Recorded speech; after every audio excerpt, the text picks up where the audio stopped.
దిగజారి వాడని తెలిసినప్పుడు సొంతటి వాడైనా భయపడతారు. మనల్ని మనం కాపాడుకోవడం కోసం శత్రువు చొక్కు నావికల్లా తయారిస్తూ ఉంటారు. ఇటువంటి పరిస్థితులను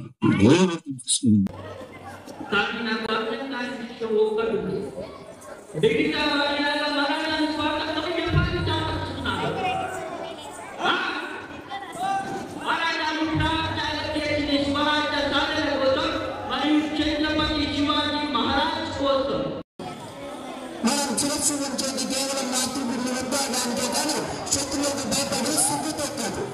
మన రక్తంలో ప్రవహిస్తున్న పూర్వీకుల పైశాన్ని నేరుగా ఎదుర్కొన్న సాహసం అవడం చేయలేదు.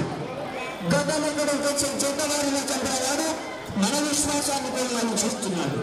ఇది మన మరాఠాలకే యోగన్నాను. స్వరాజ్య సింహాసనం 10 లక్షల మంది మరాఠాల వెనుకలంటూ నమ్ముతున్నారు. ఈ యుద్ధం స్వరాజ్యం కోసం చేసే యజ్ఞం. ఆ మహాదేవుడి సాక్షిగా ప్రతి పౌరుడి సంరక్షణ మన లక్ష్యం. హిందూ స్వరాజ్య స్థాపన సాక్షాత్ ఈశ్వరోచ్చ సమయం ఆసనమైంది.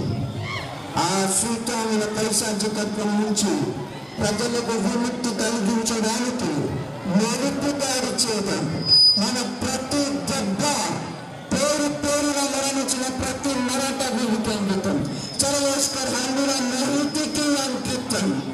రాజ్య ప్రముఖులందరికీ ఇదే నా ఆదేశం. రేపు సూర్యాస్తమయ్యే రేపు స్వరాజ్య స్థాపకులందరూ సంగమేశ్వరంలో ఉండాలి. చీకటి పడ్డాక అంబాగర్ దారి నుండి అగ్గిసెరల్లా ఔరంగ్ వైపుకు దూసుకెళ్దాం. ఔరంగ్ వీరాని మద్దతుదారులను కాల్చి దూర చేద్దాం. జై భవానీ.